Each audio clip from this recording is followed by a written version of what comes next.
Sound check one, sound check two.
Good afternoon, or morning, actually.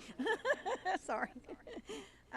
Okay, so we'll go ahead. We have a quorum. Thanks, everyone, for their attendance. Call the meeting to order. And the next item, item number 2 on our agenda, is the Pledge of Allegiance. And I'm going to introduce our leader of our pledge today. It's Cammie Rogers. She is the bunkhouse resident assistant and a proud graduate of Weatherford High School. There, she served as chief editor for multiple publications and earned several certifications in graphic design. She is now majoring in visual arts at North Central Texas College and works in the marketing department as a work-study student to advance her goal of becoming a graphic designer. Cammie is honored to lead the pledge today. With a Marine veteran father and a boyfriend serving in the Navy, this moment holds special meaning for her. She is proud to be aligned. So if we'd all stand, and we'll ask Cammie to come forward for her pledge.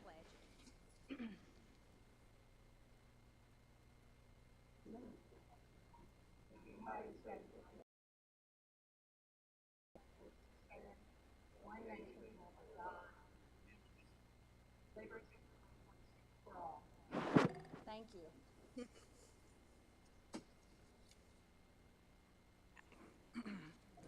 All right.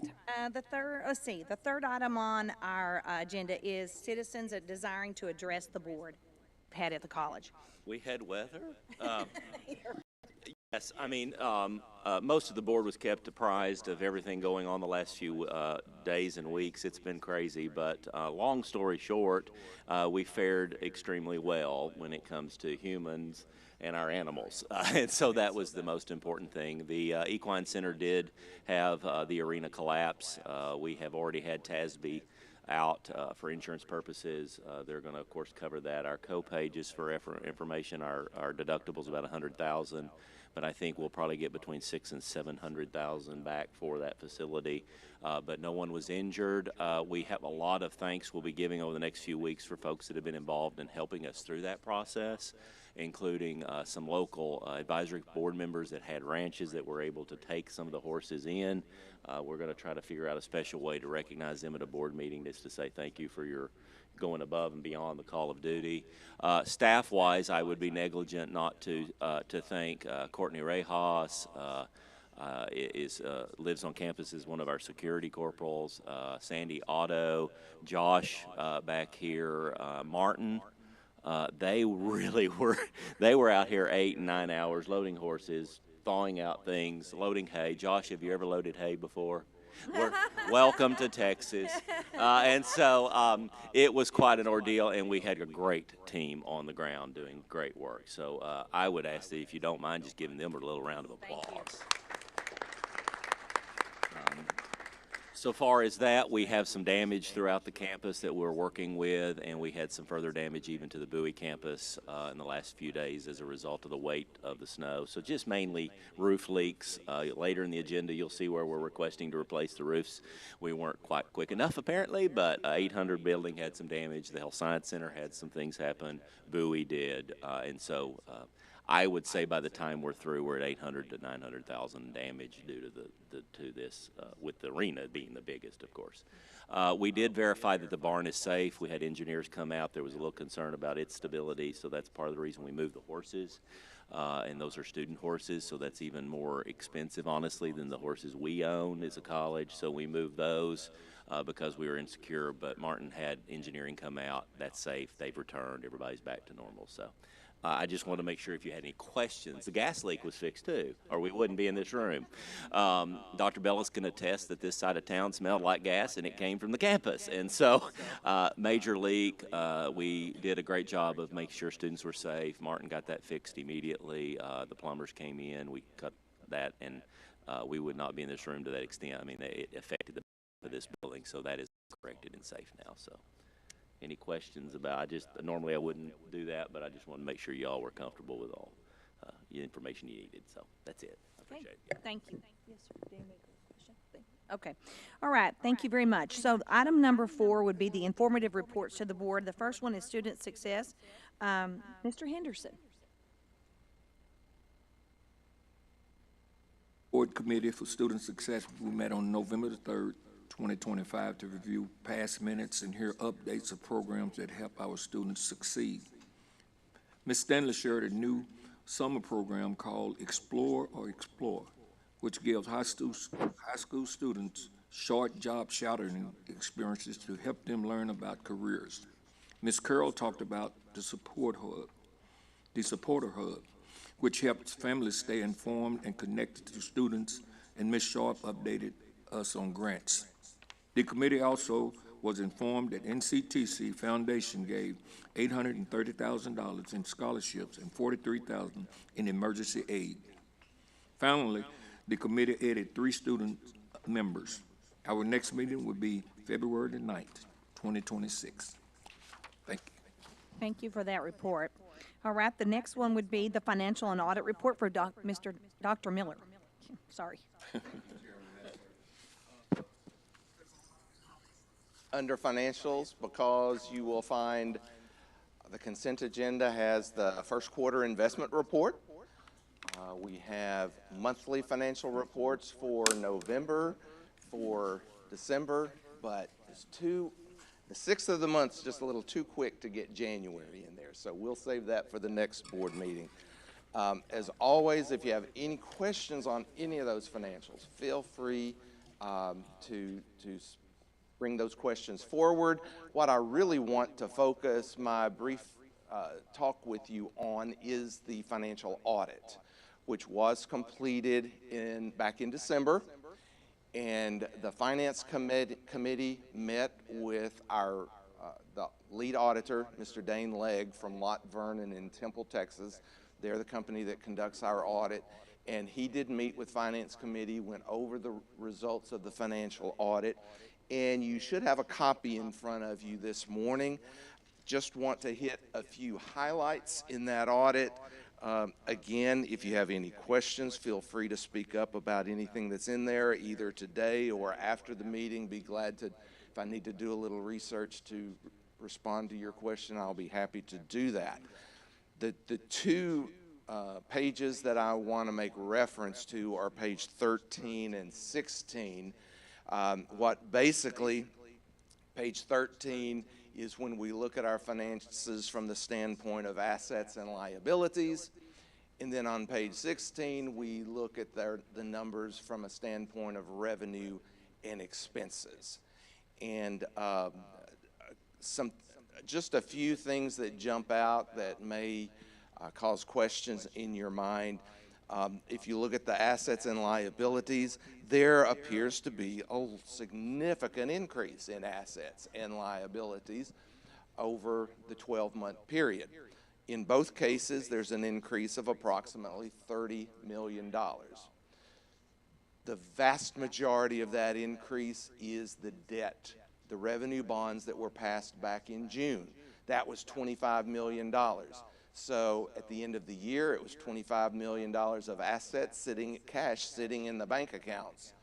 But then it also created a $25 million liability because the bonds now have to be on the books and we have to pay them off over the next few years. So that's why those numbers increase significantly. I think the most important number, I know from my standpoint, what I would be most proud of at the bottom of the page is the net position. If we were a for-profit entity, we'd call this the net profit of the organization. But our net position actually increased $2.5 million over the last year. You may recall when we got through COVID the first couple of years, as we were trying to adjust to no longer having all those federal dollars flowing in, we actually had slightly negative numbers for 2 years in a row. So back to a point of stability from my concern, and we actually had an increase of $2.5 million in the net position. And if you turn over on page 16 and look at revenue expenses, you'll find that exact same increase of net position of $2.5 million. Would there be anything that I could help you with on whether it's the audit or the financials, any questions that you might have?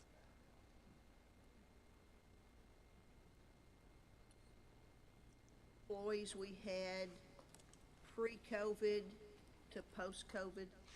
I have those numbers in my office. I could look that up and get that to you off the top of my head. I would ask Kay, just ballpark, any?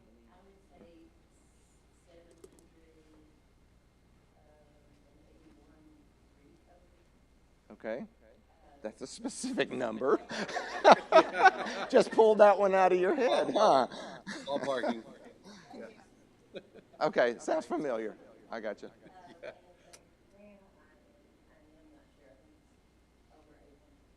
Okay, and that's all employees, part-time, adjunct.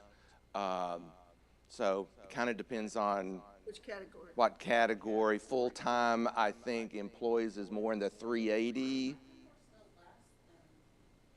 than we were at COVID. On full-time positions. I think that's right. Okay, thank you. Okay. Approve or confirm the audit. It's simply presented to us. Just wanted to remind everybody of that. And I realize the thing I should have said right off the bat is this is an unqualified opinion, which means it's a clean audit, no findings of any improprieties or any financial mismanagement whatsoever.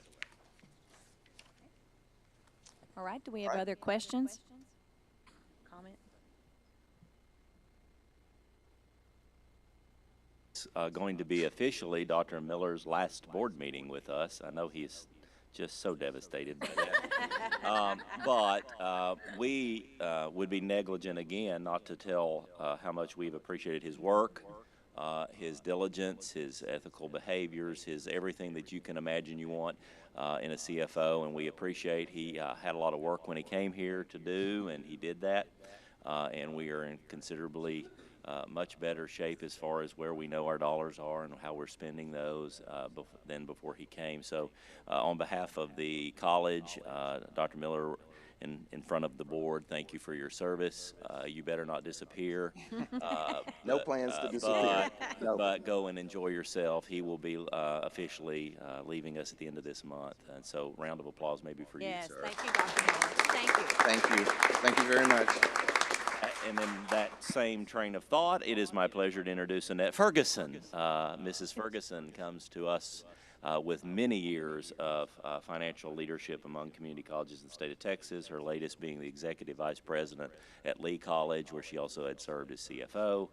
She is a CPA, and is years you've been at Clarendon, you've been at West Texas A&M, I think, maybe even at one point, so, and Blinn for years. So we appreciate her joining our team, and she is here and on board, and they're cross-training each other for a month, and then she is, but from a standpoint of accreditation and full transparency, she is now officially, Annette is CFO by law. So if you would welcome Yes, Ms. welcome. Ferguson. Yes, thanks, Dr. Miller, and welcome, Ms. Ferguson. All right, the next item on our agenda is Quality Enhancement Plan. Mrs. Clone. Good morning. Thank you so much for having us. I'm glad to present the Quality Enhancement Plan Aspire to be Hired fourth year report. We are currently in the fifth year, but this is a report from year 4, which was 2024 through 2025 academic year. And I am happy to report that we are advancing this program as we are in the final official reporting year of the QEP, but there are many aspects of this program that will continue on, and so I'll be happy to share that as well. But you have the report in front of you, and so I'm just going to highlight a few things from this past year. I'm really proud to say that, again, we have advanced this program in many different ways, and a lot of that is through collaboration with instruction, with faculty, even recently marketing, doing free headshots for students, so lots of great collaboration. But I wanted to highlight that 87% of our CTE programs now have the embedded Aspire to be Hired assignments. And that really is, it's not just one assignment and they're done. It's throughout the whole program. So they start in the beginning, in the introduction course. They have an introduction to these employability skills. And then halfway through, they have another more in-depth application that really looks at the industry they're serving and how they can utilize those employability skills. And at the end of their program, they have the application piece. And so it's embedded throughout, and then there's a lot of structured support that career services and other people come along and do that. So 87% of our CTE courses have those embedded assignments. And I'll share more about that in a moment, but all of our CTE courses have some element of QEP, and so that's really exciting. You can see too that we completed 79 different career development events throughout the year. I think our goal was about 20, so we far exceeded that goal, but that includes workshops, that includes class presentations, our leadership training, and then those professional development events, so job fairs, things like that. But I'd like to highlight too, our workshops aren't also just a one workshop and we're done. Our career services team really does, we call it Pathways to Professionalism, and so they come in and they prep the students to talk about resumes. They do talk about why that's important, how it's related in their industry. Then they come back and they do resume workshops with those students. They also do a mock interview, talking about interview skills and why that's important, how they can articulate what they're learning in class when they're talking to an employer. So that's a series of workshops that we do, and we do those with a lot of our CTE programs, so we're really proud of that program.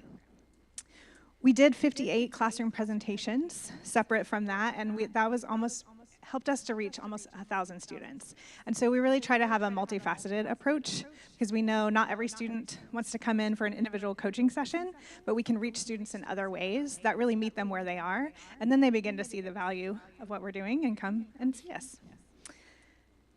Another aspect I wanted to highlight from those benchmarks is, our whole goal of this program is to have students leave NCTC to be an elevated employee, right? To be able to stand above and to really gain gainful employment. And so 100% of our students that participate in our workshops said that when they left that workshop, they felt like they could articulate that skill. They left knowing more than when they came in, and that's our goal. And then also the students in the classroom who are doing those embedded assignments, from this past year, 89% of those demonstrated in those assignments that they were really able to then articulate that skill. Not just list a bullet point on my resume, I know how to do teamwork, but they can tell an employer how they do that, what that looks like in their industry, and I think that is what's going to help them stand out in a crowd. So, and then really with the application of that, we have, this past year we had 1,340 students complete a portfolio. And so we have different platforms that we utilize so students can leave with a more in-depth, not just a resume, but a true portfolio that will help them as they are in that job search. And then a couple things I wanted to highlight moving forward, and I believe this is in your report as well. We have expanded our embedded assignments and utilizing the QAP into child development, equine, and horticulture. So as I said, 100% of our CTE programs have these aspects of Aspire to be Hired, and we feel like that is really helpful in moving those students forward. We also moved our first destination survey we used Qualtrics, which is a survey program that we have, but we would email students a link to, once they graduated, tell us where you're going, what are you doing, how can we gather that information that they have found employment, that it's in their field, that it's the salary they expected. We had a really low response rate when we were sending that out with an email. But we were able to move that into our Handshake platform, which that's where students go to find jobs, post their resumes. We were able to move that there and send that survey through Handshake. And we have so far, and we've just done 2 launches of that, so far we have a 300% increase in our responses. So we're super excited to get that information. We know that that's meaningful to the college to show that our students are finding jobs in their field and they're getting the salaries that they need and deserve, and that they're able to move forward. Also, Handshake has some really great features that we can self-report that as well. So if a student calls and tells a coach, hey, I got the job, thank you, the coach can go in and find that profile and update that information. Also, if the student in their Handshake profile has linked it to their LinkedIn profile, and they update their LinkedIn profile, it will update that information as well. So it is all self-report, but it's really great tools that we didn't previously had. So we're really excited for that and excited to see how that can help us with reporting and things like that in the future. And then I just wanted to end with a quick story of a student. This was last fall. We had a student that came into one of our career coaches' office feeling very anxious, very overwhelmed, and saying that they had just read in the syllabus that they were going to have to do mock interviews. And they were very nervous about that and saying, how can I get out of that? And the coach said, I appreciate you coming, like you're being proactive, and you read that and you know you're going to have to do that. And so they did set up a lot of coaching appointments. And then when the coach came into the classroom, the student recognized that coach and walked through that process, was still a little bit anxious, but said because they had met with that coach individually and kind of talked through it and knew and kind of set up, you know, this is what it's going to look like, and so they had those expectations, they were able to do the mock interview and did very well. And then a few weeks later, they called that coach and they got the job at a local hospital. It was one of our health science students. And so that's just one story of how this program can truly impact students' lives for their long-term career. So, thank you so much for hearing us. Any questions about the report? Questions? Okay, thank you very much for your work on the QEP. And then also, I think Dr. Wallace had mentioned something about SACs and the Yeah, so the Southern Association of Colleges and Schools is making dramatic changes. You can't watch the local media and not know that the federal approach to accreditation is in transition. And so QEPs are no longer required. We are choosing to follow through with our 5-year plan because we get free assessment of it, but they cannot hold us punitively in any way, shape, or form if they like or dislike what we're doing. But in the next session of our 10-year, more than likely you will see the elimination totally of required QEP. It's become a financial challenge for a lot of small colleges. Let's face it, they're having to determine, do we do this thing with staff or do we have a QEP? And so the board of directors, along with new leadership there, is eliminating the required quality enhancement plan in the future. So we're going to finish ours out. It's working well, but we're already starting to talk about how do we blend some of the things they're doing with general advising and counseling and those things. So it'll be exciting to see it transition. But yeah, that was a shift.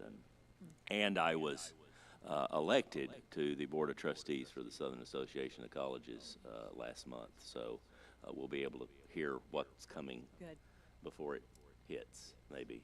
And so, thanks. Very good. Thank you very much. All right, the next item is the report from the Student Affairs. Ms. Carroll. Good morning. In your packet, you do have a overview of residence life and timely care, but I did want to just give you an update of where we are since it's February. I can't believe it, but we are here. But I wanted to give you just an overview where we were with enrollment. You'll get a complete report in March at that board meeting, but we did successfully enroll. As of yesterday, we have 7,259 students enrolled. As you know, we do continue enrollment throughout the semester for the second 8 weeks and the Maymester. We're looking at course offerings, working with instruction to make sure we have offerings for students that maybe didn't get enrolled in the first part of the semester. We are down slightly right now, 2.8% compared to last spring at this time. However, we're hopeful that we'll gain momentum and either level out and be flat or transition up. But just wanted to give you an overview of where we are with enrollment right now, and you'll have a complete detailed report in March. But if you have any questions throughout even this morning, I'm definitely available with my team here to answer any questions that you have. It's exciting. I feel like you saw the RAs this morning lead the pledge. Ms. Rogers had her team of RAs that Josh has very well led that team of students. So I think it's kind of cool that we're reporting on residence life, but the students that were up front were all of your resident assistants. So they helped lead the students along with Josh and Dr. Bunyard in our resident life on campus. And I feel like maybe they were here helping as well during the ice storm. I think they probably provided some good opportunities for students to have activities. I know Josh also got the students out and about along with Sandy, and I know Randy, Officer Clemens, all of y'all kind of pitched in. But in your packet, there is an overview of where we were ending in the fall for all of our resident life on-campus housing. As you know, we have 3 dorms or residents, Bonner Hall, Hayes Hall, and the bunkhouse. And like I mentioned, and want to definitely recognize Josh and his leadership amongst students. He does provide a good experience along with Dr. Bunyard as well as the RAs to really create some peer mentorship within the dorms and activities throughout the semester. But in there, unless you have questions, you see the overview. Currently for the spring, we have 121 students living on campus. There's 52 men and 69 women on campus, and then 6 resident assistants are included in that count. And like I said, I feel like they really represented themselves well. You might not have met them, but I think how they presented themselves this morning, they are gaining leadership opportunities, community building, and then also being, a frontline example for other students on campus. So just wanted to provide that information. They, again, have some great activities planned this semester as well. You'll notice in your report that there was various activities, programming throughout the semester of the fall. We're transitioning and on that same path for the spring semester as well. In addition, in your packet, there is also information about our timely care service, which is our telehealth service. This is a report from the fall. We are utilizing the same service for 24/7 care for our students this semester. And just to remind you, it is a free service for all students as well as part-time employees. And so just mentioned in your report, this particular product really did assist a student and provided them the resources they needed in the fall, with our counseling team, where it really did, we believe it saved the person's life because it notified us, then we took the local authorities along with our police department and that department. So it's important that we shared that information, that that there's really real life experiences happening and how that particular tool does assist our students. Is there any questions about the information that was provided this morning? I do have a question. Yes, ma'am. Okay, it talks about registration by the calendar year, and I noticed that we are down considerably from 24-25 to 25-26. Is that because we haven't finished 25-26 Yes, yet? that's correct. Okay. Yeah. And then the second thing, it talks about registration. Do they actually go online and register for this service themselves? I know we offer Yes, it. Okay. yes, they have to. We try and incorporate it, and my team that's behind me that has presented, they try to incorporate it throughout advising appointments, through our first year experience course. We notify students whenever they enroll at the college. We have any of our programming events. Typically, we have, tabling that has timely care information on it. So it is the student does have to register themselves, but we do try and advocate for them. And if we see that there is a need, whether it be through counseling or even reaching out in the classroom, we try and direct them to this service. I was just speaking with Dr. Del Rio this week. We're also looking at timely care to see if there's other conduct issues. Maybe we can lean on timely care rather than having another third party to utilize. So right now we have success coaching, the 24-hour health care or health service. Basic needs can also be directed through this, but the student does have to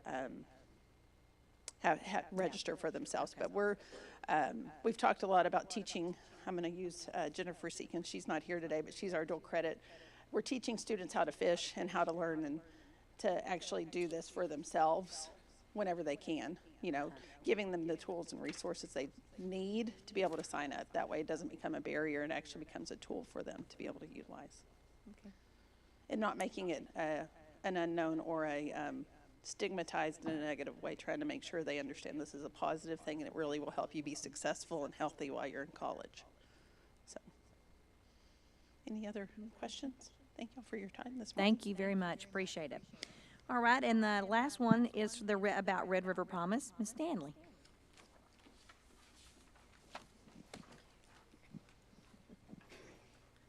Good morning, Chair, Regents, Chancellor, and members of the administration. Thank you for the opportunity to share an update on Red River Promise, and thank you for your continued support of this important work. We appreciate both the board's sustained investment in the program and the opportunity to pause and share where we stand today. Red River Promise is now in its 4th year and continues to strengthen the college-going pipeline across rural North Texas through a coordinated, student-centered approach focused on access, advising, and long-term outcomes. What distinguishes this work is not a single scholarship or event, but a connected system, one that meets students early, supports them consistently, and follows through beyond high school graduation. To date, more than 3,800 students have submitted a Promise Pledge across all cohorts, including our current and future student senior classes. From outcome reporting, the annual report does focus specifically on graduates from the classes of 2022 through our current scholars through 2025, which includes 3,354 graduates. Within that group, 91%, or over 3,000 students, submitted a Promise Pledge. 62%, over 2,000, have completed a FAFSA. 59%, approximately 2,000, submitted an NCTC application. And collectively, 27%, or 906 students, enrolled at NCTC directly after high school graduation. That does not include students that came to us after graduation or after that first year or maybe transferred back. Each of these milestones represents a point where students are often lost without coordinated, hands-on support. The Last Dollar Scholarship reduces barriers and stigma related to attending community college. It brings awareness and interest in opportunity, but it is the work of our coaches and peers, their consistent engagement and building of relationships that get students in the door and returning each semester. Since implementation, direct enrollment at NCTC has more than doubled, increasing from a 14% pre-program baseline to 31% for the class of 2025. In Cook County, that figure is even stronger at 34%. So 1 in 3 seniors in our communities are choosing NCTC as their post-secondary plan. Just as important, students are staying. Promise Scholars persist at 83% to semester and 59% year to year, reinforcing that access paired with guidance leads to stronger continuation. During the 24-25 academic year, we did intentionally refine how seniors experience the program. We shifted from multiple high school-based pledge events to countywide Promise senior rallies hosted at our rural NCTC campuses. These rallies emphasize readiness, clarity, and connection, helping seniors understand timelines, financial aid, and pathway options, while allowing them to experience NCTC as a college campus before they enroll. Student feedback relayed the rallies are highly effective in motivating, informing, and preparing seniors for their post-secondary transition. From a stewardship perspective, Red River Promise has been managed conservatively and intentionally. NCTC seed investment supported the program early with momentum, with $101.06 million invested directly in students over the first 3 years. As a result, only 23% of the original seed funding has been expended, while our interest earnings have offset a significant portion of awards. In parallel, through the dedicated leadership of Vice Chancellor Sharp and the foundation team, nearly $3 million in community and philanthropic support has been raised or pledged, reinforcing the program's long-term sustainability. Looking ahead, we are formalizing the final pieces of the pathway. Beginning summer of 2026, Explore to Employ will introduce structured, short-term employer engagement, formally tying student pathways to local industry experience. We've also worked with our staff to implement Campus ESP, or NCTC Supporters Hub, to strengthen parent and supporter engagement through consistent, timely communication tied to enrollment and financial aid milestones. Our immediate focus remains on a class of 2026 seniors, and our highest overall submission of 95% has pledged so far to date. We are actively supporting admissions, FAFSA, and scholarship completion with multiple support events scheduled in February and March during their final high school semester. I'm happy to take any other questions. Otherwise, I'd like to close by turning it over to my Promise peers. Okay, so these are students, our Promise Scholars, who work alongside our department, supporting current seniors through the process. Their voices reflect the impact behind the data, and I'm grateful they're willing to share their experiences with you this morning, so I'm going to ask them to come on up. You look so eager, right?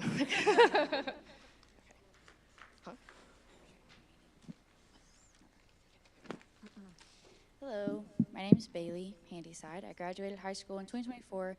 My major is education. My intent is to get a teaching degree, teach for a couple years, then go and pursue my master's and become a diagnostician. And I've been with the Promise team for almost 2 years now.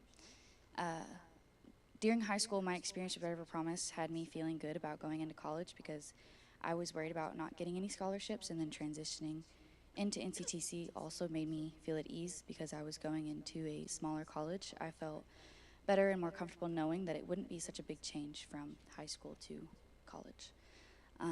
My role as peer involves me talking to high school students about how Red River Promise can help them going into college, and because I did not graduate that long ago, I can relate to them more because the more I figure out about college and go through the same challenges they're about to go through, I can help them navigate more. My student impact, I have noticed a huge impact on how the students react to me being there, especially since one of the schools I visit I also went to, and I am very familiar with all the students and the seniors there. I grew up with all of them, so it's very easy to keep that connection going. I know them all on a personal level, and it's good to keep building off of those connections, and it's very good to have those conversations about what they're going to do for the rest of their lives, quote unquote. One of the main reasons I became a Promise peer is because when I had these other NCTC staff members and Red River Promise staff members talking to me, it was kind of hard to understand what they're saying because you're like, what is going on? Is this real? So I think it's good that I'm there because, for lack of better terms, I can dumb it down, as bad as that sounds, but you're talking to a bunch of teenagers, so it's kind of hard to really understand what they're thinking. So I try to do that the best I can and help them understand what's going on and what they need to be doing. Thank you, that's it. There's no more questions.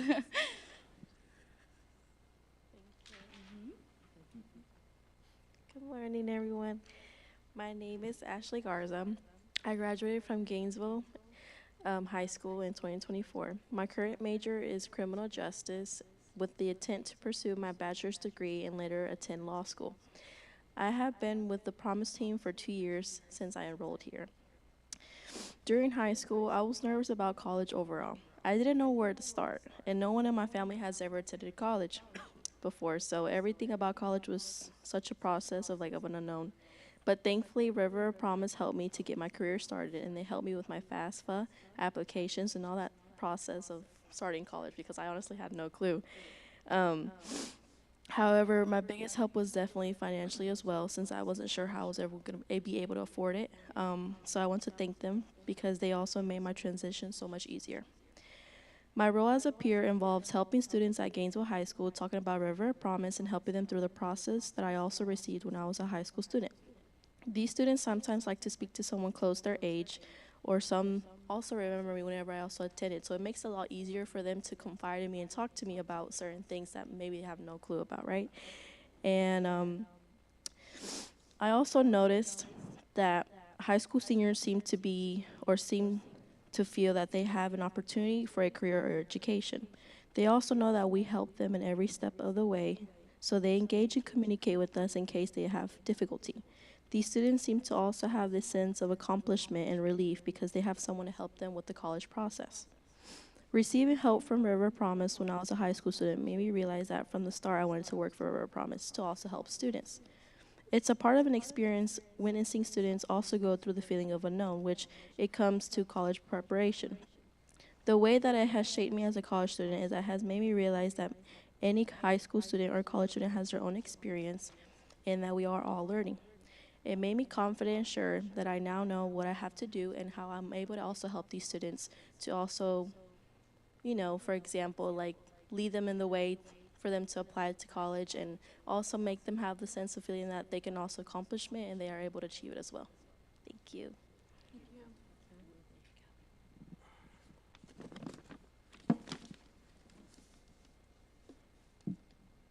Hi, my name is Kevin Tran. I graduated from Gainesville, the class of 2025, and I'm currently applying for the ADN program at NCTC, where I will be doing the bridge program to get my BSN and then ultimately become a nurse practitioner. I joined this team around October, the beginning of October, for about 4 months now. I'm not gonna lie, it wasn't really a part of my plan to be a part of this team, but I was having a meeting with one of the academic advisors. It was going really well, and then Barbara popped in, and she blessed me with this job. My very first activity with Red River Promise was a rally where I got to speak. I got to be a student speaker and talk about my experiences being a senior, being so recent, telling them about all the struggles and just answering their questions about the college experience, and what they were to expect coming into their freshman year. And then after that, I transitioned to going to schools. I started going to schools in November.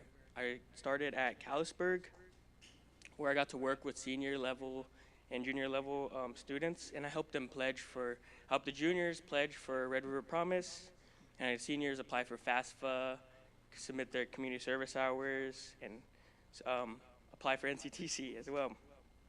And I got to occasionally answer their questions about college and offer them advice in regards to what that life looks like. And being so close in age to these students, I'm,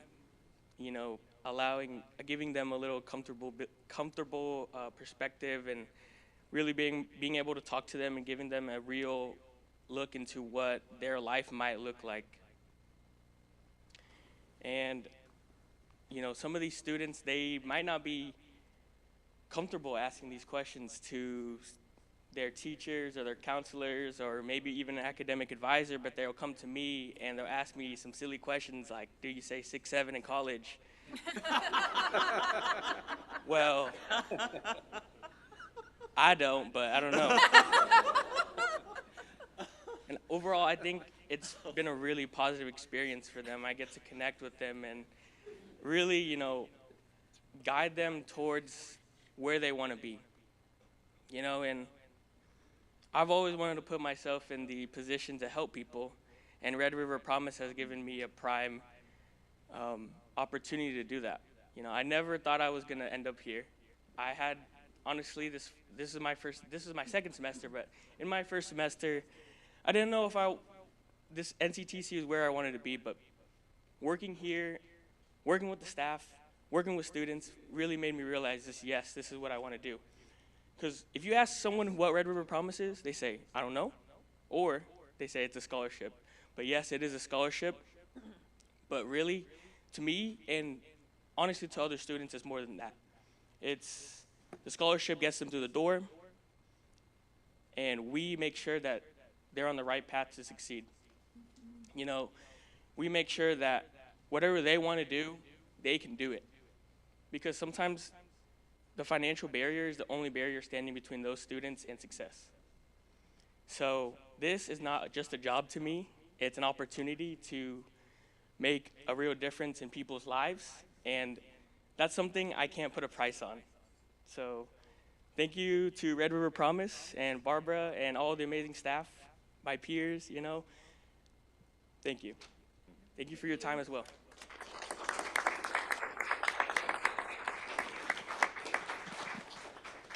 My mama heart's so proud of them. So they go into the schools once a week. We do our largest schools: Gainesville, Callisburg, Valley View, Bowie, and Nocona are the schools that we utilize these students for. And so they make a huge impact, and just wanted to appreciate you getting to hear their experience and point of view.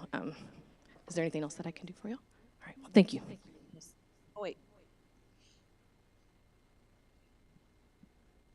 How many students do you have with the Red River Promise Scholarship? For Total, do you have a total? So are you talking about overall for the program? Overall, yes. So currently up through fall of 2025, we had 906 seniors or students come to NCTC, and that is directly out of high school. We've had many that we've seen that have gone to one university and transferred back in a semester, or students that maybe weren't ready to come directly out of high school coming here whether in the next semester or the next year. So I don't have that number specifically, but 906 have enrolled directly after. Very good. Thank you very, very much for the report, and thanks to the students for being here. We appreciate it. All right, the next item on our agenda is our consent agenda, and item A through F. Are there any of those that any board member would like to pull off and speak to individually? Madam Chair, you have at your desk a corrected version of the minutes. Sandy, remind me, Oh, yeah, from thank you. November, October the 20. October regular meeting minutes. There is an adjustment to one typographical error about, under the finance piece. So as a part of your consent agenda, you will actually be adopting those revised minutes. Yeah, thank you for that reminder. Okay, so are there any of those items that we need to pull off independently? I don't see anybody speaking up, so we'll go ahead and accept a motion to approve the consent agenda items A through F at this time. I'll make that motion. Okay, we have a motion by Ms. Morris, second by Mr. Henderson. Additional discussion? All those in favor signify by saying aye. Raise your right hand, please. Aye. Opposed? Motion carried. All right. Okay, the next item, item number 6, is discussion and action. So the item A is a consideration of matters related to declaring expectation or reimbursement for expenditures with proceeds of future debt, including the adoption of a resolution pertaining thereto. I apologize for the legalese. But anytime we're dealing with bonds, we get Yes, those nice little descriptors. You are probably all familiar with maintenance tax notes. We've gone through this process a couple of times over the last 2 or 3 years, and we are in the process of moving forward with, or our desire to move forward with maintenance tax notes over the next couple of months. Mr. Paul Jason from Specialized Public Finance is here and wants to give a brief overview of the process. You've heard him or his colleague, Mr. Stephen Adams, as we've done these in the past. The main thing I want to remind you for today, the only action item that we are asking of you is to approve a resolution. The resolution is our desire to move forward over the coming months with maintenance tax notes, but you are not authorizing the sale of any bonds today. What we're doing today is starting the process, and by passing this resolution, any needed repairs, upgrades for our facilities here on this campus, we can go ahead and start now. It's going to be 2 or 3 months before we actually get the money if we proceed with the bond sale. But once the bonds do sell with this resolution in place, we can reimburse ourselves for expenses that we have already started incurring. So we have roofs and things that we are in the process of repairing. With this resolution, when bonds pass later this spring, we can reimburse ourselves for those expenses. We couldn't go back and do something we did a year ago, but this resolution starts a timeline for us for projects that could be subject to funding through the maintenance tax notes. So I'm going to turn it over to Mr. Jason, and he's going to go through the materials you have in front of you, and then I'll come back and speak with you when we get ready to ask for your approval for the resolution. Thank you, Dr. Miller. Just real briefly, wanted to thank Dr. Miller for his loyalty to our firm. This is his third stop and our third opportunity to work with him, and his loyalty and trust in our firm and Stephen and I. So thank you, and I'm sad that it's your last meeting. Also, Annette, we had the chance to work with her at Blend, my partner Stephen and I. So we know Annette, she knows us. So that's, hopefully it's a smooth transition. So I've got a hard copy here for everybody. This is the third tax note, and I'll just say this program is a very efficient program for colleges to have an opportunity to finance repairs and renovations to the facilities. Dr. Miller was instrumental in really starting this a few years ago. Our first tax note was in 2023. We did another one in 2025, actually 2024, sorry. Knew he's going to correct me. So roughly $7.5 million we've been able to finance to give you an opportunity to kind of renovate and improve your buildings. Very low interest rates. Those two transactions have rates in about the 3.2, 3.5 rate. Those are fixed rates. Expect this transaction to be the same, very close to that interest rate. The term is 10 years, so this is the third tax note the college has done. And again, this is just an information item that we're looking to provide to you today. As far as the impact on the INS rate, it's 0.006, which is 0.6 of 1 cent on your INS rate to deliver roughly $5 million in proceeds for campus improvements.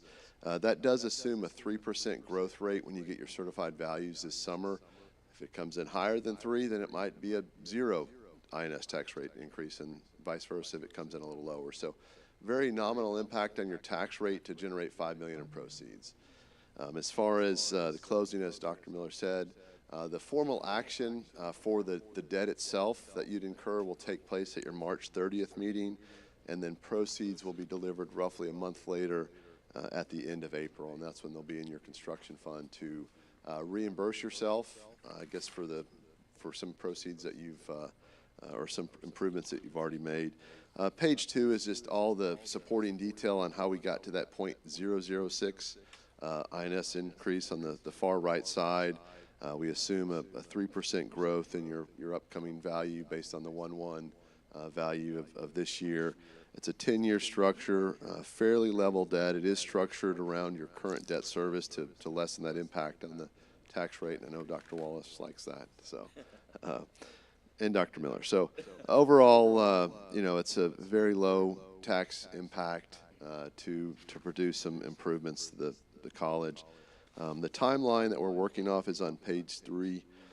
This has your Monday meeting, but of course this is, again, just an update for this board and staff. And then we have this structured as what's called a open market competitive bid. We're still evaluating that. We've sold the tax notes 2 different ways. One way is a direct placement where we bid it out to banks.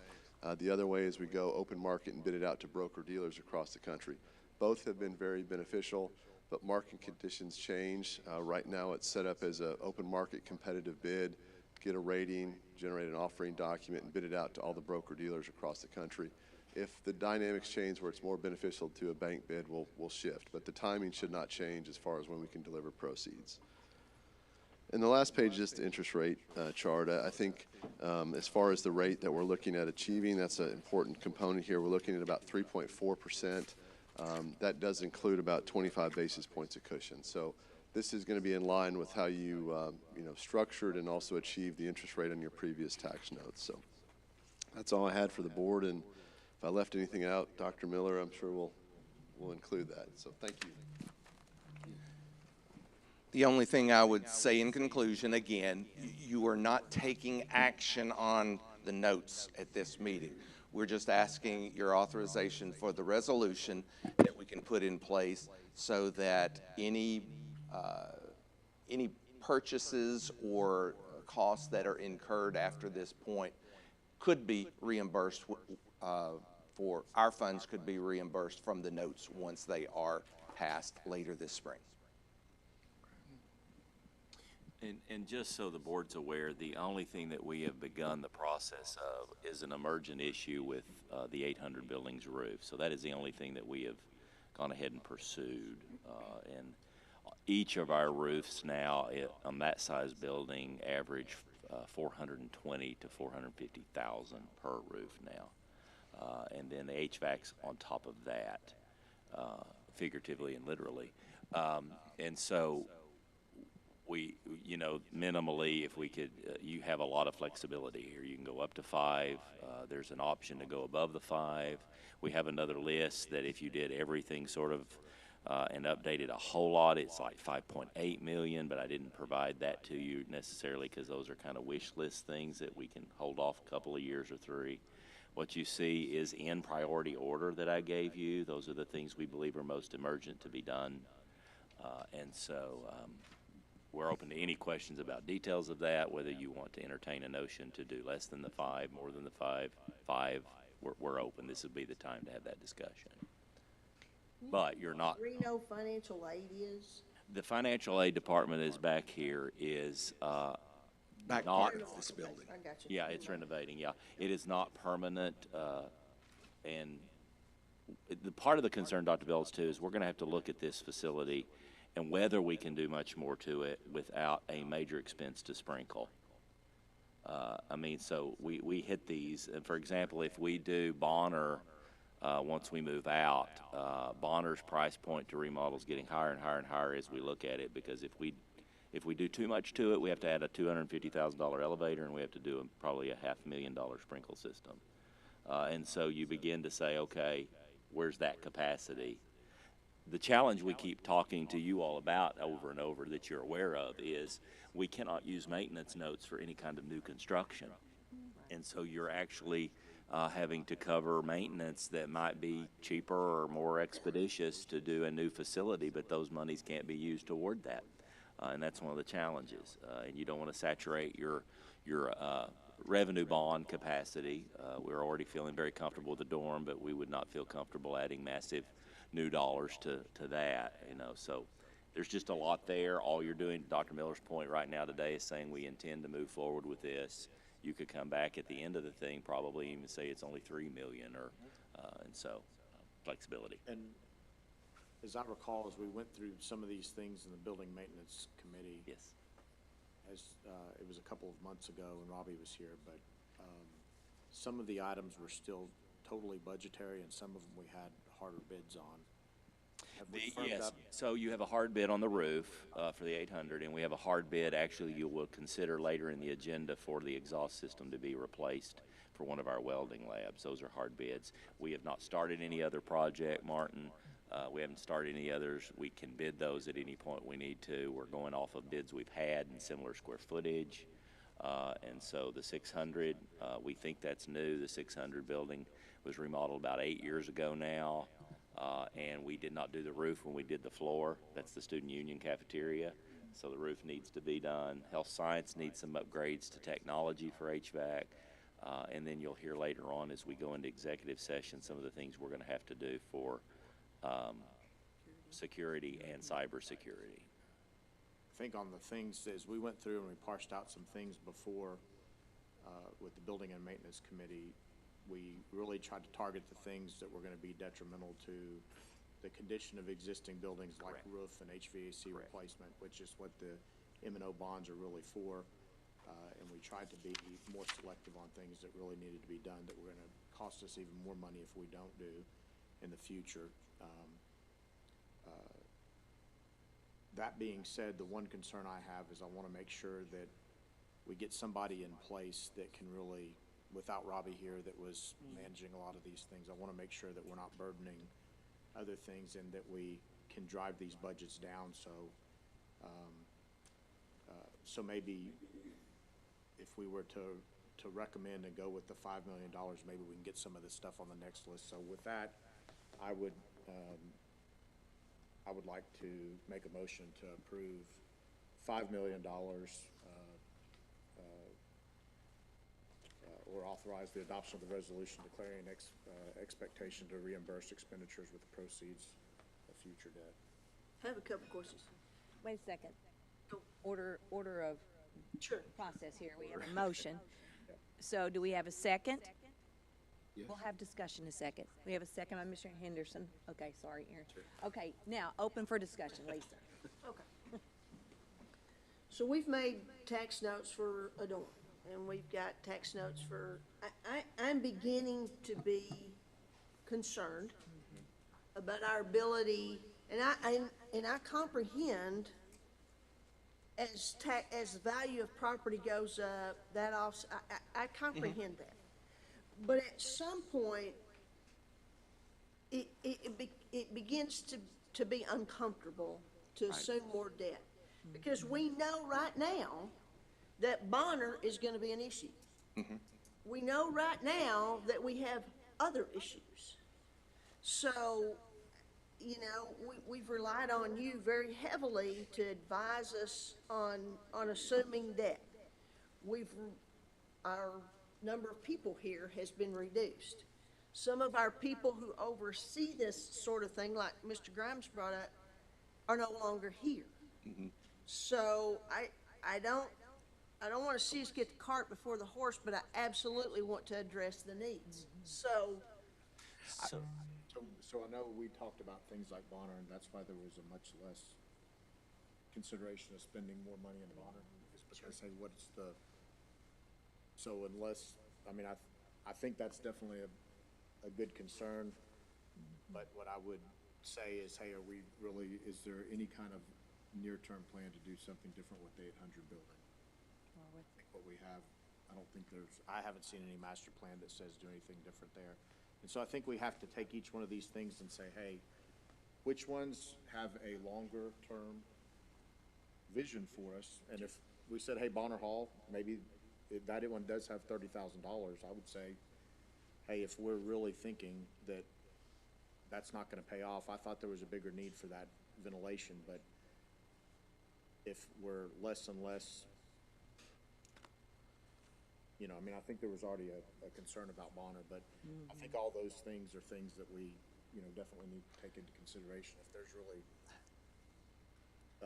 no need for Bonner. But I do think the buildings that we think we're going to be using for the next 20 years, we need to start thinking about those things now because we're going to pay more later. And the interest rate is great, the tax, the increase in value is great. I mean, all of those things line up. Everything lines up. But at the end of the day, we are assuming more debt. So, And we do know that tomorrow, when tomorrow comes, there are gonna be other things. So we kind of need to begin to weigh these out. And I would just say that the thing about these tax notes are, this is purchasing and spending to maintain existing facilities. That's all we can do with it. Sure.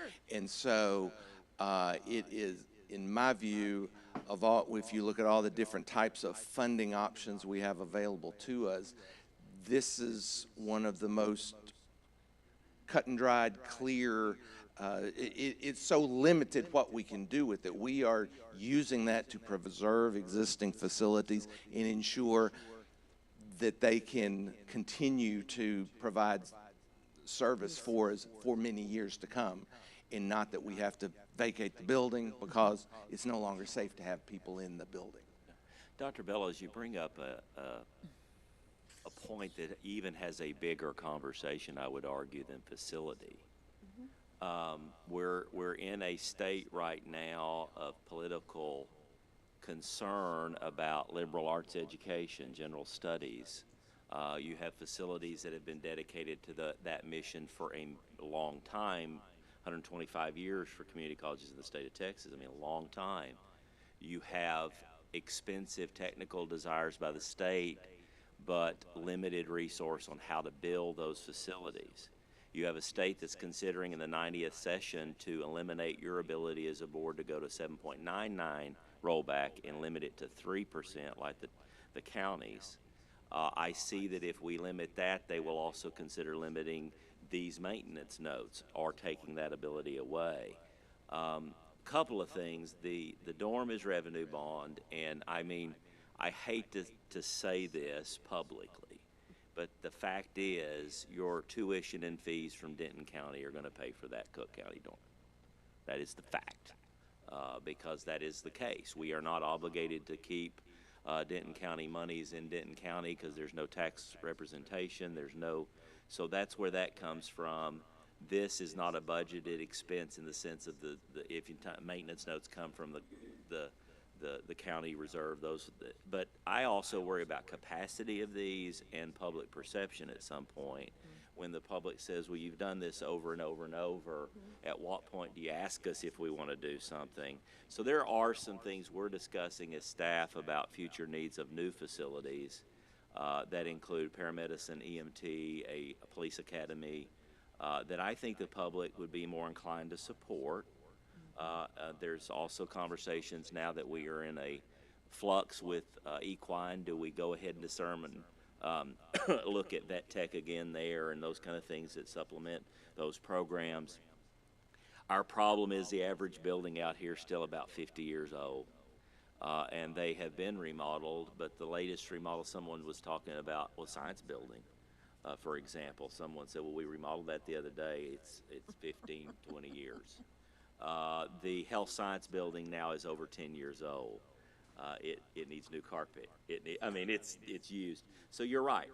It's a big list. Our rate, though, we've maintained is still the second lowest in the state. our tax rate, if not third or second. I think we're second again. I think Northeast has finally passed us. And there's another option. You can go back to your county and say, do we increase above the rollback? But we know that's not a popular conversation among people. So it's a multifaceted complexity. How do you maintain? How do you think current? How do you make your master plan, Mr. Grime, fit the needs that are coming, and knowing where's the money come for that dream of the master plan? It's hard. And so that's why we want to present to you a very frugal list of no frivolity, and that's really most of this is roofing, HVAC, that the local M&O just doesn't have enough to cover. So I don't know if I helped anything in that, but you're right. I mean, I'm just thoughts to explain how hard this is. You're right. I have a question about the list. It appears to be fairly round numbers, and I think I understood that you have a hard bid on the exhaust system at the building, Yeah, it's 238,000, and I think we put 240. Okay, Yeah. okay. Yeah. And I'm sure the answer is that we're going to be going and really refining these numbers to the nth degree. Yes. And each of those are large enough projects, you're going to have to approve every single project. Right, right. I mean, honestly, because they're all above 100,000. The state did move the require for boards to approve, I think, from 50 to 100 this last session, so that you're not having to come in for buying a truck, something along those lines. So you said that what you really wanted was 5.8 million. We could, that would do all things, yes. That have been identified. But we haven't seen that list. I have the remaining future You want needs, me if to you want pass me to pass but- that out. I mean, I can. Okay. So what if we said today that we would approve the investigation of a $6 million, and then we come back, then we've started the ball rolling for $6 million, and then we come back in, we tweak our list, we really all try to understand exactly and prioritize and et cetera, et cetera, et cetera. Because I feel like we're a little bit short-sighted if we say 5 and we really mean 6, and we have to come back and do another one. I would say this is our day to say, what's your dream? Let's get it on the books, and then let's get a plan. The only thing I would say there is at some point, I think this list without having real budgets and Yes. real dollars and not having somebody in place, I mean, for me, That worries me a lot. we need somebody in place, and I think it's gonna take more than a year just to get some of these things. Oh, for figured out. sure, for sure.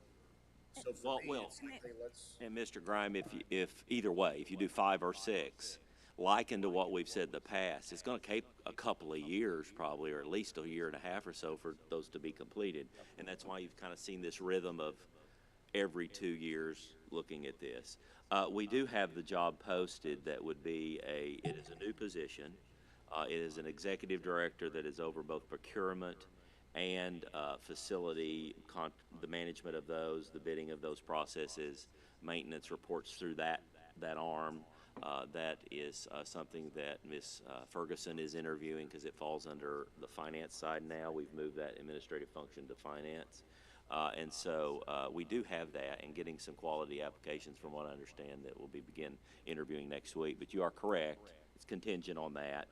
What we could do, to your point, Dr. Bellows, is if you said $6 million today, we can do the resolution for 6, but we don't necessarily end up having to spend that 6, correct?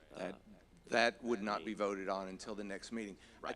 I just conferred with Yeah, I Paul, mean- and he said, honestly, if we want to adhere to that schedule that was presented, if we had a final determination probably in the next 2 weeks, are we going out for 5?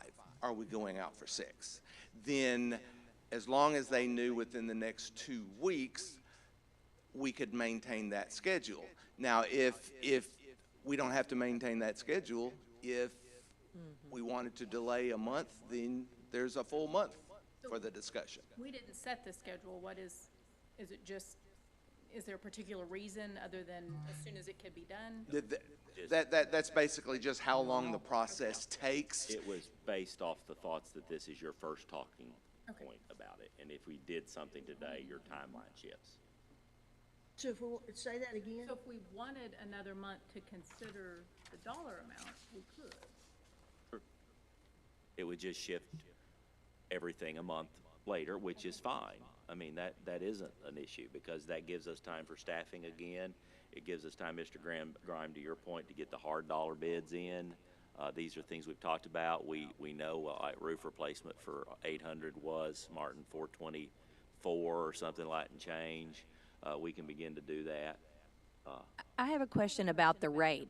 Going from 5 to 5.8 or to 6, is that going to make a better rate for us? How does that, I mean?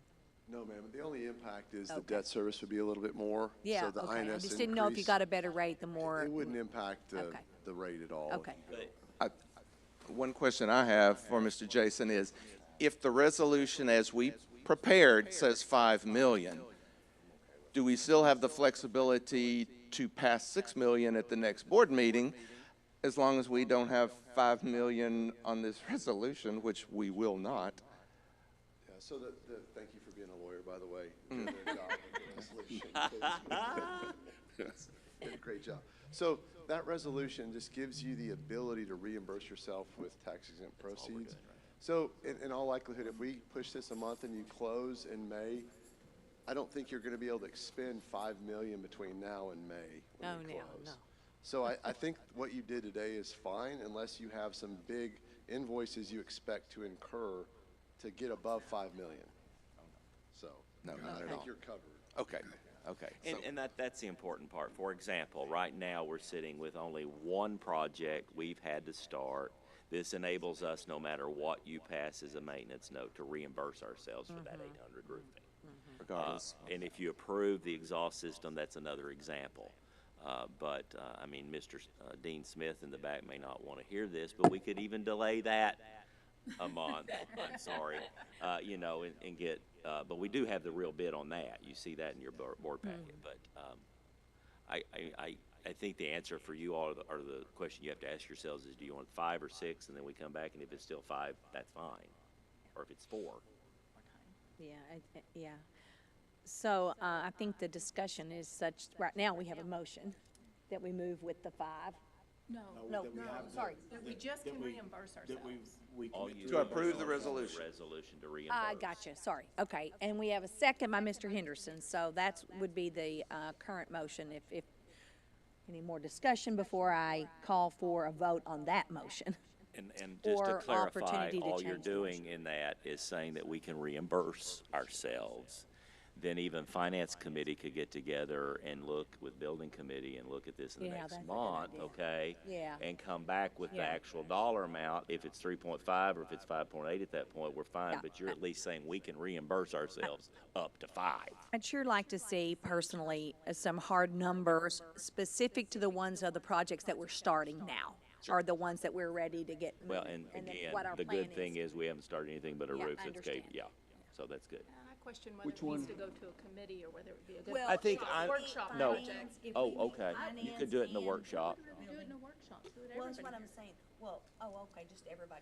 Yeah, we can work through the committees as far as just the list that the building committees, but But bring then it we'll to have the a full board for workshop. a workshop's Yeah. fine. Okay, Makes sense. okay. And I kind of want to see what's next. Well, we have the master plan finished. We just got the master plan for architects a couple of weeks ago. We can present that at the same time, see here's what we're thinking, future expansion. And I think we have to talk about, you kind of hit on the subject of Bonner Hall, but, and some other programs, think et that- cetera. We need to talk about that. Since I had a student live in Bonner Hall, know, I me understand too. it's $30,000, but when the smoke alarm goes off because too many kids are showering, that's hard to evacuate all those kids. And we can, and I honestly, mean, that's. is it true?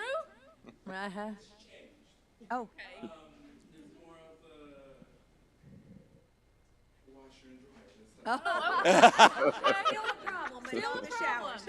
Well, and we can piecemeal and we can get by, and Martin and I put that on there. That is flexible. We can even absorb that kind of expense, honestly, to help the exhaust. But what we're trying to get at is there's another list we're starting that we could also bring to you that's starting to look at how much Bonner's really going to cost us. We need to know that. And it's getting pricier, and where I would have said a year ago, we redo and we keep, now I'm going with prices, maybe we don't. Well, this is the bigger discussion, Yeah. because it would be Yes, frustrating to absolutely. lose student housing capacity. Correct.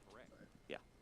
But I also ask architects, is there a way, if I'm going to end up, or if the college ends up spending between 8 and 10 million on Bonner, and I was throwing a big number, I'm like, if it costs us 5 to 7 million for Bonner to be redone, could you build a one-story equivalency to what we're building 3 of in the back for the same amount of money? And they said, probably so. But you can't use the maintenance note on the new. It had to be a bond issue or some other thing in which you're, and that's the challenge. That's the hard part of how you all are constrained as a board by the state. That's why we get paid the big bucks to make those decisions. So. A good conversation. Yeah, great. Okay, so we have a motion and we have a second. Additional discussion at this time? No? All those in favor signify by saying aye. Raise your right hand. Aye. Opposed? Motion carried. Okay, thank you. And we will work together. We're going to postpone the timeline that was presented, and we'll, my office will stay in contact with Mr. Jason to see that it's coordinated. And one other note, too, that we would want to do probably with this case to your Dr. Bellows is, as we do these projects, go ahead and inform you along the way, because some of these are by board, so technically you won't be approving some things. And so we can keep an updated where the dollar's going, and we've done that in the past. Here's where we are, here's what we've spent, so we can work on that as well. Yeah, once you decide I think, that. for example, last year's M&O bonds, I think we talked about them several times, or we reported on them, and it took 12 months to get them all done. That's correct. So it was not something that happened as soon as they were approved. Right, that's perfect. All right. Thank you very much. All right, item B under discussion and action items is the consideration of purchasing welding, Dr. Welding and lab equipment. Yes, He was and awesome. And I would like to table that, Madam Chair. Okay, you would? Okay. Yes, I'm all right. sorry. That's all right. Okay. Just because the maintenance notes are under conversation, I'd like to table it for the 1 month, please. Okay, we'll do that. Item will be tabled. Item C is a consideration in approving the naming of Graham LVN ADN Transition Program. Good morning. I have a whole different request this morning. Just want approval of naming our new transition and stimulation lab, or debriefing room. So as you can see, Graham has almost 50,000 square feet of instructional and administration space, and the Graham Benevolent Fund gave money to help renovate and do construction costs up to $100,000 to help with the program simulation lab and debriefing room. They would like to recognize Mr. Enoch Espinoza, the Chief Clinical Officer at Graham Regional Medical Center, and name this new space after him. So the proposed action is to name the LVN and ADN Transition Program Simulation Lab and Debriefing Room, very long title, to Enoch Espinoza LVN ADN Simulation Center. So the cost there would just be to have a plaque outside the room if it's approved. All right. Thank you very much. And he's an alumni and on our foundation board. Sorry. Oh, wonderful. That's very good. All right, so we would take a motion to approve the naming. I can make the motion. I'll make the motion. Okay, you make it and I'll second it. All right, and Lisa did seconded. Additional discussion. All those in favor signify by saying aye. Aye. Opposed, raise your right hand. Okay, opposed. Motion carried. Thank you. Awesome, thank you. All right, and item D would be the consideration of transfer of funds from the Graham Board reserves to cover the cost of recent improvements. Dr. Miller. This is going to dovetail with the previous agenda item. In the process of making those improvements for the Sim Center, we agreed to cover some additional AV expenses in the upgrade that was not covered with that donation, and we agreed to go ahead and pursue that. And what we are asking you After we approved it, we realized, you know, the board actually has a portion of board reserves specifically set aside for use in Graham. It's monies that have been collected over the years through excess tax revenues from Graham. Kind of like the tax dollars here in Cook County. We don't spend those tax dollars outside Cook County. Well, we collected these dollars from Graham, from Young County or Graham, and we intend to leave those funds there. So there's about $184,000 currently sitting in Graham Board Reserve Fund, and we thought this is specifically the type of project because we hadn't built it into the current year's budget when we found out we had this donation and we found out we were going to start these improvements. And so we told them, go ahead and do the AV repairs. It's about $64,000. And so we had them go ahead and do that. If we have to find it within our budget, we can do that. But we thought, you know, this is an ideal use of the board reserves in Graham. And so we're bringing that to you for the possibility that y'all would be willing to utilize a portion of those Graham reserves to help cover these AV expenses. So you Yes. have an expense of $64,000 and you're moving $100,000 over. No. There was $100,000 was donated, Yeah. and that covered the bulk of the construction costs that were there. Okay. While they were making the construction, we decided it was best to upgrade some of the AV system for that center. So that's what then is coming back to the college. The college is going to fund the IT work in there. That's the $64,000. And that's what we would like to utilize the board reserves, asking you if you would be willing to utilize the board reserves for those improvements. So technically, there's like $164,000 total that's been spent, $100,000 from the donation, and now $64,000. And that's still leaving 120-ish, right? Yeah, there'll still be about 120. All right. I said the plaque included in this. Just make sure. Okay, we'd accept a motion to approve. The motion that we transfer some $65,000 from the Graham Board Reserves to cover the cost of recent improvements. Thank you for the motion. Do we have a second? We have a motion by Spellos, second by Aaron. Krebs, additional discussion? All those in favor signify by saying aye. Raise your right hand. Aye. Opposed? Motion carried. Thank you.